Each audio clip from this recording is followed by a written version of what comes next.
جماعت احمدیہ نے قادیان کے درویشوں کے ساتھ جو بربریت اور وحشت کا سلوک روا رکھا، اس کی ایک جھلک آپ کو اس ویڈیو میں نظر آ جائے گی۔ مرزا خاندان کی جائیدادوں کی حفاظت کے لیے 313 احمدیوں کو قادیان میں محصور کر دیا گیا۔ انہیں بنیادی سہولیات سے محروم رکھا، خوراک کی کمی نے مختلف عوارض میں مبتلا کر دیا۔ آئے دن اخبارات میں کسی نہ کسی احمدی کی بیماری کی خبر اخبارات میں چھپتی رہتی تھی، جو غذائی قلت کا شکار ہو جاتے تھے۔ ان کے لیے عملی اور بہتر اقدامات اٹھانے کی بجائے دعاؤں کے لالی پاپ دیے گئے۔ انہیں یہ یقین دلایا گیا کہ جس قدر تم تکلیف میں رہو گے، اللہ کی طرف سے آخرت میں اتنا ہی زیادہ اجر ملے گا۔ اس ویڈیو میں آپ دیکھیں گے کہ کیسے کمال یوسف صاحب جذباتی ڈرامہ بازی فرما رہے ہیں، درویشوں کی تکالیف کو بیان کر رہے ہیں جنہیں یہ کارندے امتحان، قربانی اور آزمائش کا نام دے رہے ہیں۔ خود ان کا یہ حال ہے کہ گاڑیوں کے بغیر کہیں آنے جانے کا تصور نہیں کرتے۔ مرزا مسرور احمد صاحب کو بھی اعلیٰ سے اعلیٰ اور مہنگا پروٹوکول مہیا کیا جاتا ہے۔ گویا درویشوں کی قربانیوں کا پھل کرپٹ عہدیداروں کے حصے میں آ رہا ہے۔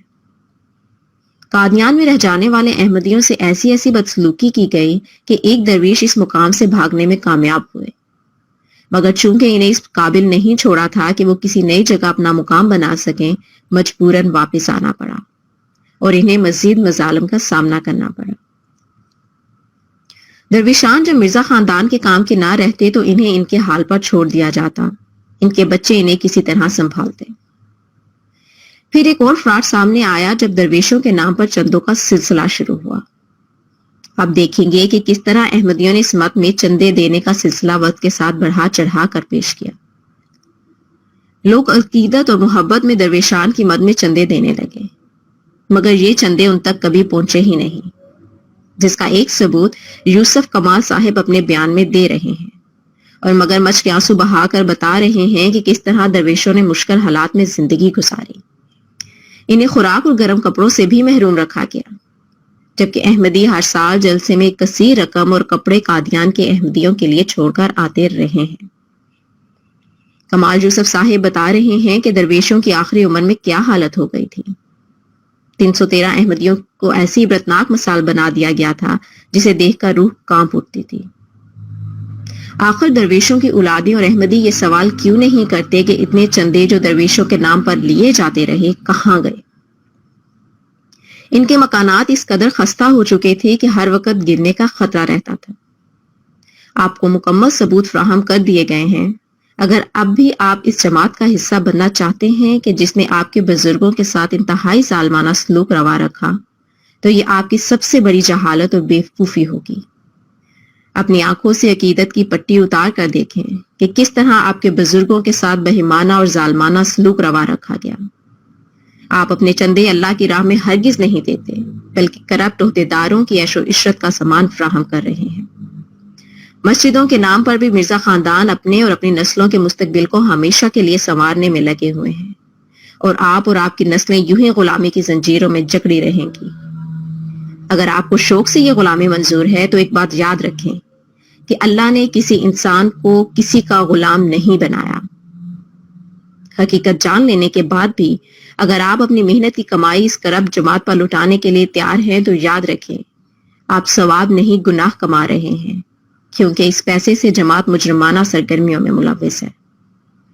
اگر آپ مزید تفصیلات چاہتے ہیں تو یہ تمام معلومات ماریہ احمد ایکس احمدی کی فیس بک وال سے مل جائیں گی، جو احمدی کتب کے حوالوں اور درویشان کے رشتہ داروں نے بیان کی ہیں۔ شکریہ۔ ایک چھوٹی سی بات آپ کو قادیان کے بارے میں عرض کر دیتا ہوں، یہ نصیحت بھی ہے، ان کی قربانیاں بھی ہے۔ آج بات شروع ہوئی، وہاں ایک کلاس انگلینڈ سے گئی ہوئی تھی قادیان میں وقف نو کی، وہ کوئی 10-12 دن وہاں انہوں نے قیام کیا، اور آخری دن انہوں نے کہا جی کہ ہماری طرف سے اب درویشان قادیان کی دعوت ہوگی۔ ٹھیک ہے جی، میں بھی اس وقت حاضر تھا۔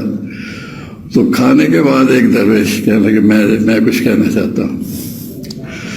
وہ کہنے لگے جی آپ نے مجبوری سے تفصیل کی ہے، بڑے اچھے کھانے تھے، زردہ تھا، پلاؤ تھا، گوشت تھا، جو کچھ بھی تھا، کہنے لگے کہ جب ہم درویش تھے تو ایک دن یا ایک مہینہ یا ایک سال کی بات نہیں ہے، سالوں ہم نے گھوگنیاں کھائی ہیں، گندم کو ابال کے ہم کھاتے تھے، ہمارے پر کچھ نہیں ہوتا ہے، اور اس وقت شدید بھوک لگتی تھی، اور اب منہ میں نہ دانت ہے نہ معدہ کام کرتا ہے، یہ کھانے وانے ہمارے لیے گھاس کے برابر ہیں۔